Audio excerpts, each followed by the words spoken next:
Hello and welcome. Today, we're diving into the two faces of artificial intelligence. It's like looking in a mirror, right? On one side, you have this incredible tool for creativity, but on the other, a seriously dangerous weapon for deception. And that question, man, it really gets to the heart of the whole dilemma with AI today. How can the exact same technology that helps us create and connect also be the perfect tool to manipulate and mislead people on a scale we've just never seen before? So let's start with the bright side, the creative part. We're going to look at how AI has pretty much become a grandmaster at engineering engagement. Grabbing our attention, which is basically the most valuable currency there is on the internet. To really get a grip on AI's power here, you first have to understand the social media hook. This is that make or break moment. It's the first line, the first image, the first 3 seconds of a video. It's that split second that decides if you stop scrolling or just keep on going. But here's the thing. These hooks aren't random, not at all. They are precision-engineered psychological triggers. They create these little curiosity gaps that our brains are just desperate to fill. They hit emotional nerves that make us want to react, or they use social proof, showing that lots of other people liked it, to make us feel like we're missing out. And this is where AI, especially a model like ChatGPT, just blows the doors wide open. Instead of asking it for, some generic ideas, you can actually teach the machine to become a world-class expert at creating these very specific, psychology-driven hooks. And you know what? It's surprisingly easy to do. It's basically a 3-step process. First, you tell the AI what kind of expert you want by asking for some descriptive words. Second, you use those words to write a prompt that kind of summons that expert persona into existence. And finally, you just start a new chat with that prompt. And just like that, you're not talking to a generic bot anymore, you're talking to a super focused specialist. And what you get, well, it's incredible. You're not just asking a machine about a car problem. You're bringing to life this old-school gearhead who can give you that deep, nuanced advice that you just can't get from a manual. This is what it means to use AI as a real creative partner. Okay, so that's what's happening right now. But what about tomorrow? This whole idea of specialized AI is growing up fast. It's moving way beyond just text. We are right on the edge of AI agents that are going to completely change how we work. I mean, think about that for a second. This is a total game changer. The next wave of AI isn't just going to write an email for you. No, it's going to open your email program, type out the message, find the right file to attach, and then actually hit send. It'll be using your software just like a person would. And if you look at a hypothetical near-future model like this one, the jump in skills is just massive. The ability to actually use a computer on its own, a huge boost in something like spreadsheet accuracy, and a big drop in the hallucination rate, when it just makes stuff up.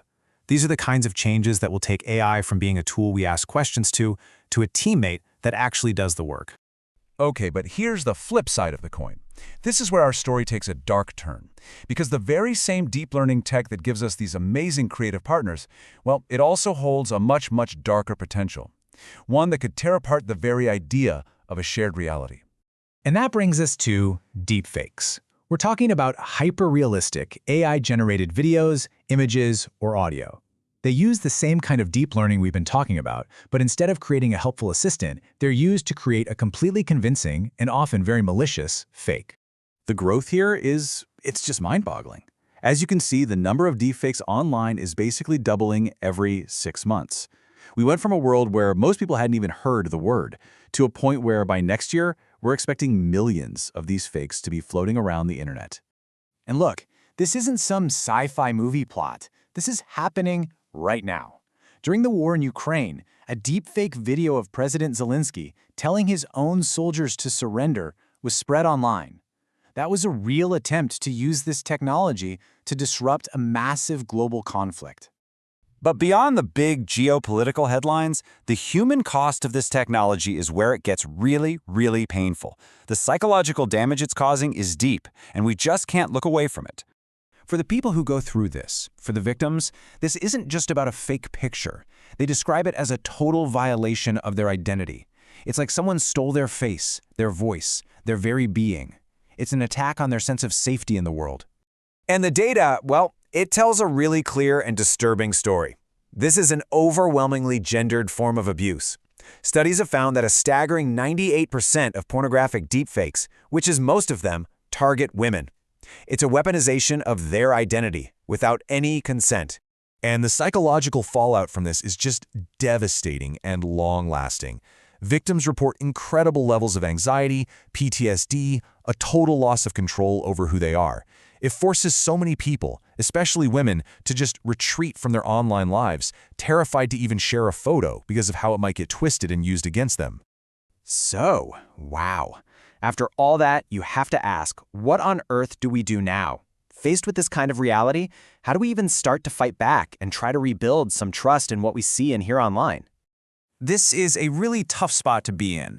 We have to build what experts call digital resilience. Basically, the skills and the tools to be critical about what we see.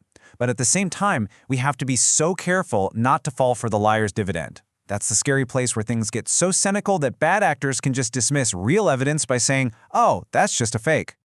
The way forward really has to be a three-pronged attack. First, we need better technology, smarter software that can detect and label fakes. Second, we need stronger legislation with actual serious consequences for people who create this stuff maliciously. And third, and maybe most importantly, we need widespread education to give everyone the critical thinking skills to navigate this new world.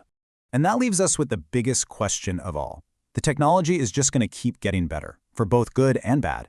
So protecting our shared sense of reality, protecting the very idea of trust, that's not just a tech problem anymore. It's a deeply human challenge, and it's on all of us.